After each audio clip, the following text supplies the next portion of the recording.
Um fazendeiro solitário comprou uma garota surda vendida por seu pai bêbado.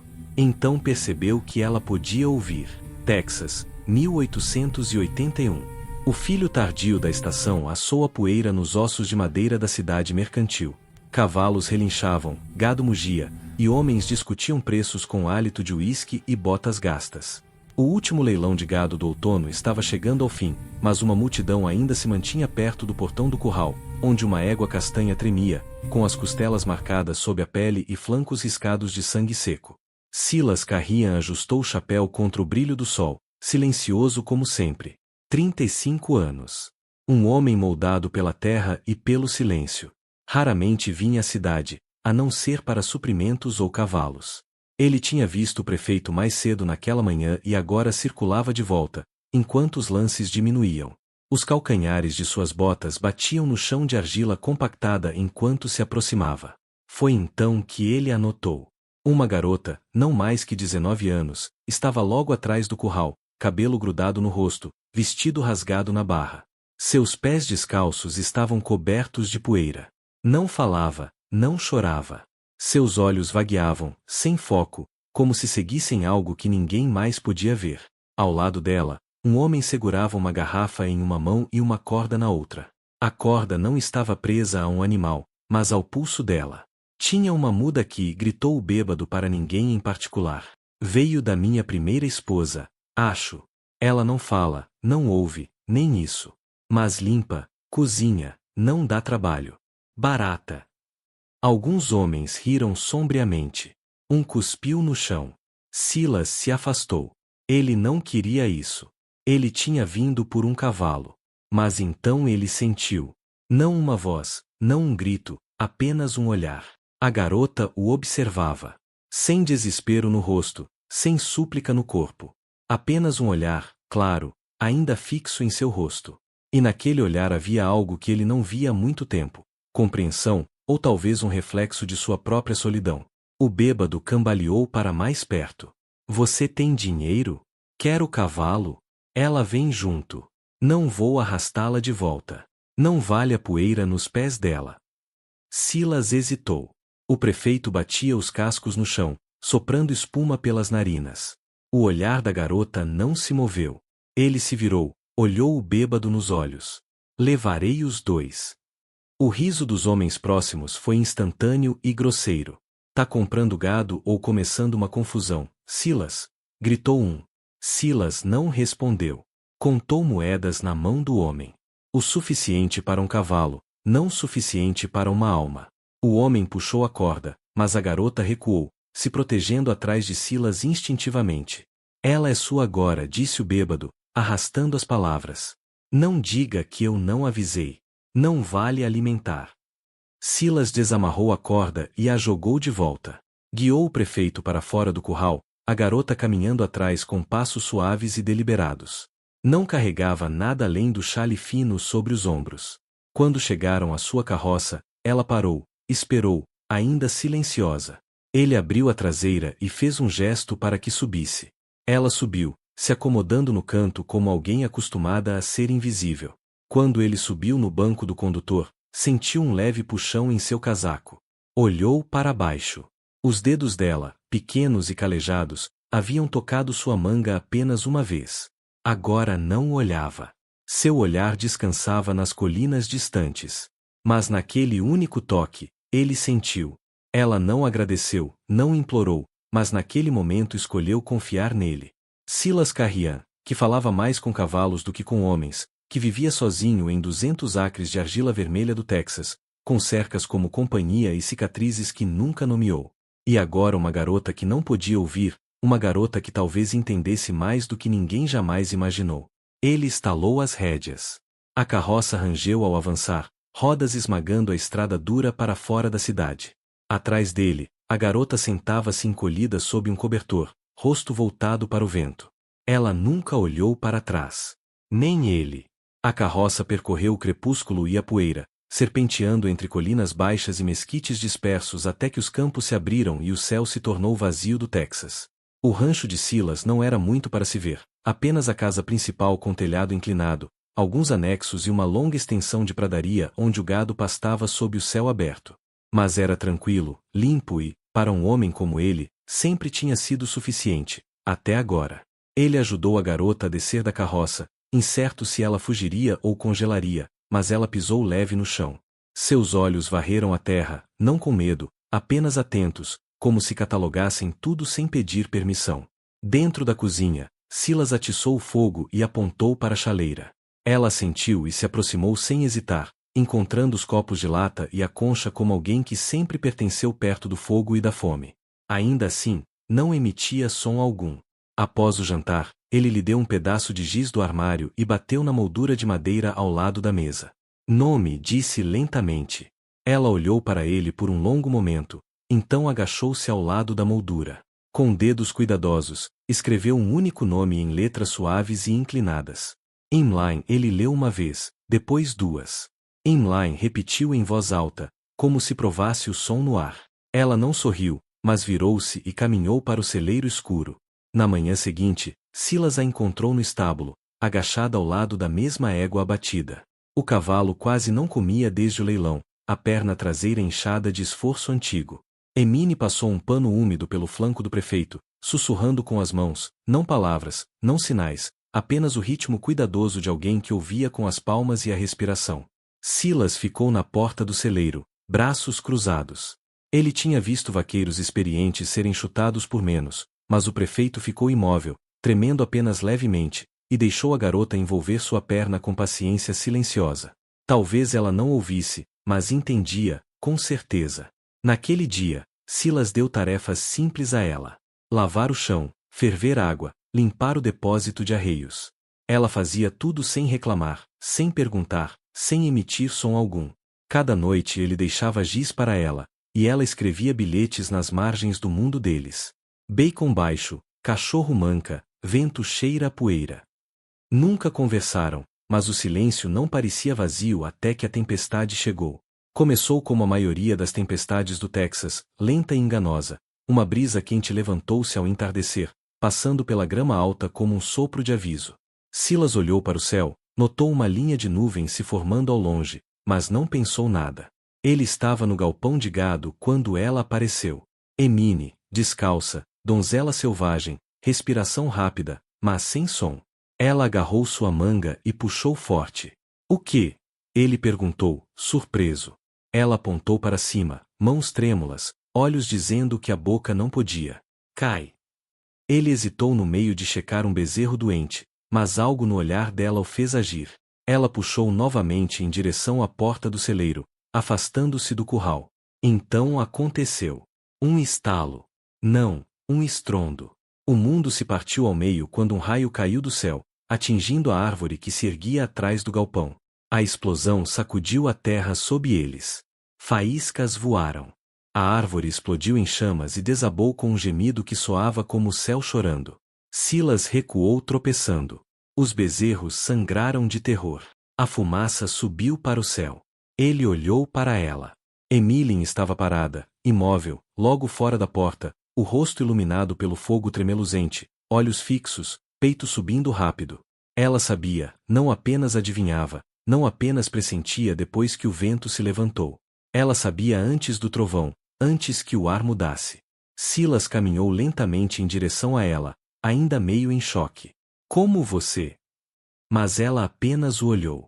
Silenciosa, certa. Naquela noite, depois que o fogo foi apagado e os animais se acalmaram, ele sentou-se ao lado dela na mesa da cozinha. Sem giz desta vez, sem palavras, apenas um homem com as mãos sobre a madeira e uma garota que não podia falar. E ainda assim, de alguma forma, ela tinha ouvido algo que ninguém mais podia. Não trovão, não vento, mas o aviso dentro do mundo. Silas percebeu, pela primeira vez em anos, que não estava sozinho. Ele olhou para suas mãos dobradas no colo. Emmeline disse novamente. Ela ergueu os olhos para encontrar os dele. O silêncio respondeu. E isso foi suficiente. Desde a tempestade, Silas começou a prestar mais atenção, não com suspeita, mas com a curiosidade silenciosa de um homem que viveu tempo demais no silêncio e agora se via diante de algo que não podia explicar, e talvez não quisesse explicar. Emmeline nunca falou. Nunca fez sinais, Nunca escreveu mais do que seu nome. Não tinha livros, educação formal, palavras. E ainda assim, havia dias em que parecia entender mais do que qualquer pessoa que ele conhecera. Uma manhã, quando a vaca principal ficou sozinha no pasto sem comer, Silas atribuiu ao frio. Fez uma anotação para observar. Mas Emmeline, ela se moveu sem hesitação. Trouxe palha para o estábulo de parto, buscou água com folhas de hortelã no poço e ficou ao lado da vaca, acariciando sua barriga em círculos lentos e medidos. Ao pôr do sol, a vaca entrou em trabalho de parto.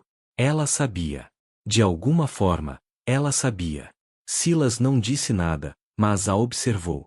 Naquela noite, não conseguiu dormir. No dia seguinte, tentou novamente.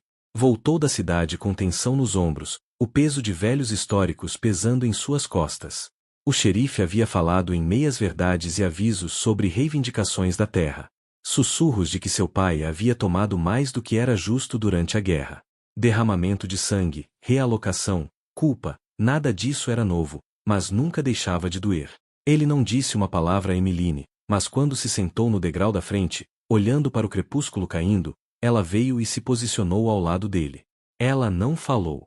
Simplesmente colocou a mão em seu ombro, leve como a brisa, firme como a respiração. Após um longo momento, Silas murmurou: "Como você sabia que sinto vergonha desta terra? Vergonha pelo que meu pai fez para mantê-la?" Os olhos escuros de Emmeline buscaram os dele. Então, lentamente, levantou a mão e a colocou sobre o peito dele, bem sobre o coração. Depois disso, virou-se e caminhou em direção ao velho carvalho onde o túmulo de seu pai repousava silencioso sob o céu do Texas. Ela nunca havia lido a pedra, nunca fez perguntas, e ainda assim sabia. À noite, Silas se revirava na cama, suando, em um sonho com tiros de canhão e colinas queimadas. A voz de seu pai vinha através da fumaça, áspera, orgulhosa, trêmula. "Eu te dei a terra, Silas, e eu te dei o sangue sobre ela." Silas acordou assustado, a respiração alta no silêncio, e então a viu. Emmeline estava sentada em uma cadeira perto da lareira. Acendera uma única vela. Na luz tremeluzente, seu perfil parecia esculpido em sombra e graça. Sobre a mesa, ao lado da vela, havia um lenço azul, desbotado, com renda feita à mão. Da mãe dele. Silas não o via há 10 anos. Estava trancado em um baú de cedro. Ninguém mais tocava. Ele se sentou. Como? Emmeline não o olhou. Levantou-se sem som e caminhou até a porta. Ela não precisava explicar. Ele havia ouvido algo que ninguém mais podia.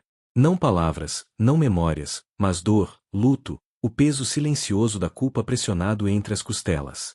O som angustiante de um homem com o coração partido quando era orgulhoso demais para deixá-lo ser ouvido.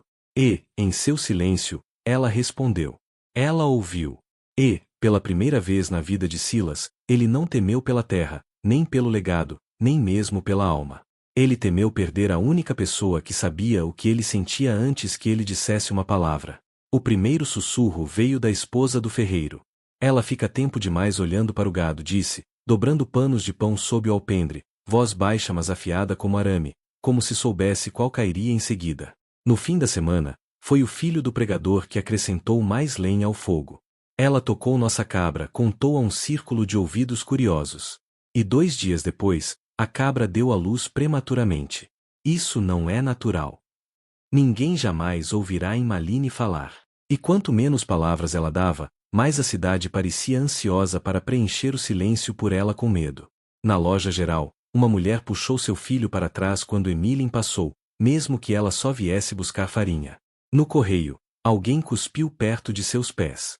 Na maioria dos dias, ela mantinha a cabeça baixa. Nunca recuava. Mas Silas via como seus dedos se fechavam mais forte ao redor da cesta nos braços e como seus passos se tornavam mais silenciosos, como se tentasse desaparecer de um chão que se recusava a esquecer. Ele não falou sobre isso com ela, e ela nunca perguntou por que o mundo não suportava ver a bondade silenciosa. Mas uma tarde, quando um menino do rancho caiu com febre alta, rosto vermelho e convulsões durante o sono, não foi o médico quem veio. Foi Emmeline. Ela entrou suavemente no celeiro onde o garoto jazia. Não pediu permissão. Simplesmente se ajoelhou ao lado do berço, colocou a mão no peito do menino, depois na testa, e fechou os olhos. Quando os abriu novamente, saiu, cortou 3 tipos de ervas da parede de secagem de Silas, lavanda, febrifuga e tabaco de coelho, e voltou com um pano quente. O menino bebeu as folhas em infusão em silêncio. Ao nascer do sol, estava sentado, com fome novamente. Sua mãe chorou, segurando a mão de Emmeline com agradecimento trêmulo. Mas no dia seguinte, podia-se ouvi-la sussurrando no poço. Ela não perguntava quais eram os sintomas do garoto. Como ela sabia? Como ela sabia? O medo não era mais silencioso. 3 dias depois, vieram com tochas, não acesas, mas carregadas como promessas.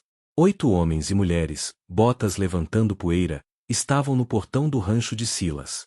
O mais velho entre eles, Sr. Viterbo, um homem cuja própria filha não lhe falará há anos, deu um passo à frente. Queremos que ela vá embora, disse ele. Essa garota ouve coisas que não deveria. Silas estava na porta do celeiro, braços cruzados sobre o peito. Não se barbeava dias, e o rosto estava duro como a madeira que sustentava o celeiro atrás dele. Ela é muda, disse ele. Isso não é o mesmo que surda, retrucou Viterbo. Ela vê o que vai acontecer antes mesmo do céu mudar. Conversa com os animais como se eles respondessem. Uma das minhas vacas morreu na semana passada e ela foi a única que a tocou. Você acha que ela a amaldiçoou? Eu acho que ela é amaldiçoada. Ponto final. Um murmúrio percorreu a multidão. Dentro de casa, Emmeline estava atrás da cortina. Ela ouvirá o cascalho se mover sob as botas deles. Vira seus rostos contorcidos, não de ódio, mas de algo pior, certeza. Ela se moveu para abrir a porta, mas Silas levantou a mão. Ele avançou, botas afundando levemente na lama derretida, e os enfrentou de frente. Ela salvou a vida de uma criança. Talvez ela tenha sido quem deu a febre a ele em primeiro lugar, cuspiu uma mulher. Silas não levantou a voz. Não precisava. Ela é a única pessoa que conheço que escuta, disse ele. Não com os ouvidos, mas com as mãos, com a respiração, com a alma inteira. A multidão ficou em silêncio. Vivi 35 anos, continuou, voz baixa, mas firme. E posso contar nos dedos da mão o número de pessoas que realmente me ouviram. Não apenas minhas palavras, mas meus silêncios, meus arrependimentos, meu sofrimento. E ela o fez sem dizer uma única palavra. Ele se virou ligeiramente, olhando-os com os olhos. Querem expulsar alguém por ser diferente, por enxergar o mundo que vocês têm medo de encarar? Tudo bem, mas terão que passar por mim. Viterbo abriu a boca, depois a fechou. Ninguém se moveu. Lentamente, a multidão se dispersou, tochas não acesas, botas pesadas. Naquela noite, o rancho ficou em silêncio, exceto pelo vento. Dentro de casa, Emmeline colocou uma panela de cidra quente no fogo, depois se sentou ao lado de Silas à mesa. Ela não fez sinais, não escreveu, nem sequer olhou para ele. Mas, após um momento, estendeu a mão, descansando os dedos sobre a dele. Não era agradecimento, era reconhecimento.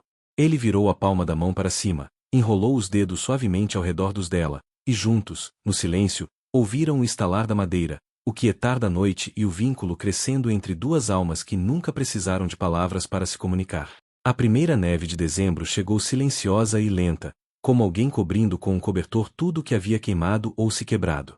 Emmeline estava junto à janela da cozinha de troncos, os dedos passando uma agulha por pedaços de tecido velho, remendos de couro, punhos de lã, o forro de um antigo casaco que Silas não usava mais. Ela estava fazendo uma capa, não para si, mas para ele. Não precisava ouvir o vento para saber que o frio estava chegando. Silas a observava da porta do celeiro. Ela se movia com propósito, cada gesto deliberado. Ela não tinha palavras. Mas nas semanas desde que os moradores da cidade se afastaram, e ele escolheu mantê-la ali, seu mundo havia encontrado novamente o ritmo. Ela preparava café todas as manhãs antes do céu escurecer. Forrava o galinheiro com agulhas de pinheiro. Escovava os cavalos em círculos lentos e treinava os bezerros com gestos que nenhum cowboy jamais pensara em tentar. Ele nunca tinha visto os animais reagir assim a alguém. Ela ficava imóvel tempo suficiente para que um animal assustadiço se aproximasse. Então levantava uma mão lentamente, aberta, e esperava. E, de alguma forma, sempre a ouviam. O silêncio ao redor do rancho não parecia mais solidão. Parecia escuta. Em uma tarde, Silas cavalgou até a crista da colina, verificando as cercas antes da tempestade que ambos sabiam que viria. A luz começava a escurecer quando seu cavalo se assustou, uma pedra solta talvez, ou um cheiro no vento, e se empinou. Ele foi lançado com força, aterrissando de ombro no solo congelado. O ar saiu de seus pulmões. Por um instante, não sentiu nada além da pulsação dolorosa onde o braço bateu em uma raiz saliente. Ele se levantou cambaleando, sangrando do cotovelo. O céu escurecia rapidamente. Enfaixou o ferimento com um pano e tentou andar, mas cada passo enviava dor aguda pelas costelas. Quando tropeçou no quintal, a última luz havia desaparecido. Emmeline saiu correndo da cabana antes que ele pudesse bater. Ela sentirá. Ou talvez apenas soubesse, um daqueles instintos estranhos e misteriosos que ninguém conseguia explicar. Ela o ajudou a entrar, sentou-o perto da lareira e retirou o pano do ferimento com dedos delicados. A testa franzida enquanto trabalhava. Trouxe água, limpou o corte e pressionou pus de aral e resina de pinho sobre ele. Ele a observava. Você sempre sabe, sussurrou. Ela encontrou seus olhos. Então, sem aviso, levantou a mão dele até o rosto, e pressionou os lábios suaves e quentes contra a borda do ferimento. Silas permaneceu imóvel. O fogo crepitou, e a sala pareceu prender a respiração. Emmeline não falou. Não sorriu, mas algo passou entre eles, como uma porta se abrindo no silêncio. Mais tarde, quando a tempestade rolava e a neve cobria os vidros, Silas se sentou à mesa frente a ela. Pegara um pedaço de papel da gaveta da escrivaninha e escrevera lentamente, cuidadosamente, cada letra moldada com um significado que não podia ser dito em voz alta. Ele o virou para ela. Quero ouvir seu coração, dizia, se você me deixar escutar com o meu. Ela olhou para as palavras por um longo tempo. Então seus dedos tocaram-nas uma a uma, como se sentisse a verdade dentro da tinta. Quando finalmente ergueu os olhos, estavam molhados, mas não de tristeza. Ela estendeu a mão através da mesa e tocou o peito dele. Apenas uma vez, suficiente. E então, pela primeira vez desde que entrou em sua vida, sorriu. Não um sorriso educado, não de medo ou agradecimento, mas um sorriso como o nascer do sol, como algo se libertando depois de muito tempo contido. Lá fora, o vento uivava, mas dentro daquela cabana um silêncio mais profundo que palavras havia encontrado sua voz, e era quente, e era real. Os dias suavizaram. O inverno ainda segurava as cristas, mas entre tempestades a vida retornava lentamente. Algo mais também retornou. Algo quieto e constante entre Silas e Emmeline. Ela lhe ensinou linguagem de sinais, água, fogo, obrigado. Seus dedos se moviam como galhos ao vento. E embora ele tropeçasse, ela nunca ria, apenas tocava suas mãos, guiando-as até que ele acertasse. Ele a ensinou a cavalgar. Ela nunca havia montado em um sela antes. Na primeira vez, agarrou-se ao chifre, nós dos dedos brancos, mas ele andava ao lado dela, falando baixo, embora ela não pudesse ouvir. Ela se movia com o cavalo mesmo assim, sentindo seu ritmo através dos ossos. Eles construíram um pequeno quarto anexado à cabana, parte abrigo, parte refúgio. Lá compartilhavam refeições e silêncio junto ao fogo. Não precisavam de palavras. Seus olhares diziam mais do que qualquer linguagem. Ele percebia coisas. Ela sorria quando os pássaros se reuniam ao entardecer. Estremecia com estalos repentinos do fogo. Sempre sabia de uma tempestade antes que ela chegasse. Uma noite, ele soletrou uma frase em sinais trêmulos: você torna este lugar completo. Ela olhou, depois tocou os dedos nos lábios dele. Não foi um beijo, apenas um agradecimento. Uma maneira de dizer, eu também te escuto. Então veio a tempestade. Silas havia adormecido junto ao fogo depois de reparar cercas o dia todo. O céu estava calmo. Sem aviso. A lanterna tremeluzia baixa. Ele acordou com a mão dela em seu ombro. Emmeline. Ela puxou seu casaco e apontou para o celeiro. Lá fora, o vento havia mudado. Nuvens corriam diante da lua. O ar parecia errado, elétrico. No celeiro, os cavalos se agitavam. Emmeline se movia entre eles como o vento, tocando cada flanco, calma e segura. Um estalo alto acima deles. Silas olhou para cima. Uma viga rachou. Precisamos tirá-los daqui, gritou. Mas ela já conduzia o prefeito para fora, sinalizando rapidamente: o telhado vai cair agora. Juntos moveram os cavalos para o abrigo perto da casa. A chuva batia no telhado como punhos. Assim que o último animal passou pela porta, a viga do norte cedeu. O telhado desabou onde eles estiveram instantes antes. Silas se virou. Emmeline estava de pé, observando o celeiro desabar, cabelo encharcado, peito subindo. Ele olhou para ela. Realmente olhou. Ela ainda estava firme, parte do vento e da chuva, não separada deles. Como você sabia? Ele perguntou. Ela tocou o peito, depois apontou para o céu. Ele entendeu. Ela sentiu. Mais tarde, na cabana, ele lhe entregou um cobertor e se sentou ao lado dela. Pegou sua mão e soletrou: você pertence a esta terra. Ela sorriu, depois colocou sua mão sobre o peito dele, sobre o coração. E, pela primeira vez, ele sentiu seu ritmo, quieto, constante. Ela não ouvia como os outros. Ela ouvia mais fundo, e Silas, naquele momento, soube que finalmente também fora ouvido. O vento que antes carregava sussurros agora trazia passos. Hesitantes, depois confiantes, algo havia mudado na cidade além das cercas de Silas, não de forma barulhenta, nem repentina, mas em silêncio, como começa a maior parte das mudanças reais. O primeiro foi Tom Weaver, um vaqueiro com o ombro machucado. O médico estava fora, e ninguém sabia como tratar um ferimento, certo? Ele chegou numa manhã cinzenta, chuva em uma mão, o outro braço pendendo. Silas o viu da varanda. O que quer, Tom?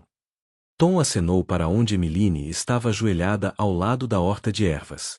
Ouvimos dizer que ela conserta as coisas em silêncio. Silas assentiu lentamente. Ela sim. Emmeline veio sem dizer uma palavra. Examinou o braço, mãos firmes, testa franzida em concentração. Movia-se como se ouvisse não palavras, mas algo mais profundo. Quando pressionou o ponto certo, Tom fez careta e depois suspirou. 2 dias depois, uma viúva apareceu. Ela não dormia há semanas. Emmeline sentou-se com ela ao entardecer, mãos gentilmente sobre seus ombros até que o tremor cessasse. Na manhã seguinte, a mulher voltou com uma torta e um lenço de mão. Para a garota, disse. Aquela que ouve mais do que nós. Aquele inverno passou com menos vozes elevadas, menos nomes cuspidos com medo. Silas e Emmeline viveram como antes, silenciosamente. Mas agora, os transeuntes nas cidades batiam o chapéu. Alguns deixavam conservas na porta. Todas as manhãs, Emmeline escrevia no quadro ao lado da cozinha. Hoje será bom. Posso sentir. Às vezes ela se enganava, mas na maioria dos dias estava certa, e lentamente as pessoas começaram a acreditar. Então veio o domingo que mudou tudo. O gelo acabará de derreter. O sino da igreja tocou, e antes que o eco desaparecesse, o pânico se espalhou. Um menino de 7 anos havia desaparecido durante as tarefas matinais.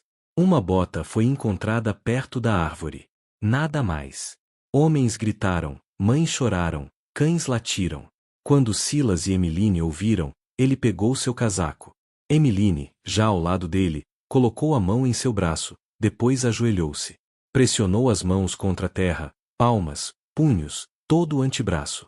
Então rastejou para frente, pausando, seguindo marcas sutis, uma pedra deslocada, um galho quebrado. Ele caminhou. Não olhou para trás, mas eles seguiram. Silas, depois Tom, depois outros, por matagais, colinas e leitos secos de riachos, até que em um clareado cercado de cedros, encontraram um menino. O garoto estava encolhido sob uma árvore curvada, tornozelo inchado, rosto manchado de terra e lágrimas. Emmeline correu. Ajoelhou-se, checou sua perna, afastou o cabelo dos olhos dele. Então olhou para Silas, não orgulhosa, não triunfante, apenas aliviada. Quando o menino estava seguro e a história recontada, ninguém a chamou de estranha. Eles a chamavam pelo que realmente era, a garota que ouvia com o coração. O vento movia-se lentamente naquela noite, roçando suavemente a grama alta, como se lembrasse de cada nome que já fora sussurrado nesta terra. Os anos haviam passado. O rancho ainda permanecia, envelhecido e mais sábio, envolto no ritmo constante de uma vida sem pressa. Silas caminhava agora um pouco mais devagar, e o cabelo de Emmeline havia crescido longo e com fios prateados, mas nenhum dos dois contava os anos ou números. Contavam o tempo em estações, em momentos silenciosos mantidos entre duas mãos, na forma silenciosa como um coração diz, ainda estou aqui. As crianças vinham quase todas as manhãs da cidade, das bordas das colinas, de lugares onde as palavras eram frequentemente lançadas rápido demais ou esquecidas com facilidade. Ali, elas encontravam algo diferente. Aprendiam a ouvir, não com os ouvidos, mas com todo o ser. Sentavam-se com Emmeline no jardim enquanto ela lhes ensinava a diferença entre medo e timidez. No movimento do nariz de um coelho, ficavam ao lado dela no estábulo e observavam enquanto ela colocava uma única mão no flanco de um cavalo, acalmando-o apenas com a respiração. Ela não ensinava com regras. Ela ensinava com silêncio, e com aquele raro e precioso jeito de sorrir quando eles compreendiam algo sem precisar dizer em voz alta. Silas construiu um banco de madeira sob o choupo atrás da casa. Era ali que eles se sentavam na maior parte das noites, ele e Emmeline, ombro a ombro, observando o sol se esconder nas colinas. Nessas noites, nenhum dos dois falava muito. Não precisavam. Ele servia 2 canecos de chá, ainda quente do bule, e ela pegava sua mão, o polegar traçando um ritmo lento sobre as costas dela. Às vezes ele tocava uma velha gaita de boca, uma melodia sem nome, e ela fechava os olhos e balançava como se pudesse sentir a música ondular pelo crepúsculo. Então, numa noite, enquanto as sombras se estendiam sobre o campo de trigo e um silêncio caía sobre as árvores, Emmeline se voltou para ele. Ela havia aprendido um pouco de fala ao longo dos anos, não muito, apenas o suficiente para ler lábios e formar algumas palavras cuidadosamente. Na maioria dos dias, ainda preferia suas mãos. Mas desta vez ela falou com a voz. Uma voz não acostumada a ser ouvida, suave como uma folha caindo na neve. Não preciso de som, sussurrou ela. Só de você. Silas piscou. Por um longo momento, ele não disse nada. Então acenou suavemente. A garganta apertada, respondeu. Eu te ouço. Sempre ouvi. Ficaram assim até que a última luz desapareceu do céu. Na manhã seguinte, um novo grupo de crianças chegou. Emmeline escreveu uma frase a giz na lousa de madeira pregada ao lado da porta da frente. Ela fazia isso todas as manhãs, como um ritual. Hoje dizia: o dia será gentil. Eu sinto isso. Ninguém perguntou como ela sabia. Apenas acreditaram nela. E quando os mais velhos da cidade falavam sobre a garota que antes não podia falar nem ouvir, não sussurravam mais a palavra bruxa. Chamavam-na de quem escuta com o coração. Alguns ainda balançavam a cabeça em dúvida, mas a maioria apenas sorria, assentia ou passava com uma torta e ficava tempo suficiente para levar algo mais suave no peito. Naquele inverno, um menino se perdeu durante uma tempestade de neve. Emmeline ajoelhou-se na neve fora do celeiro, pressionou as palmas das mãos contra o chão e inclinou o rosto para o vento. Depois levantou-se, apontou para o oeste.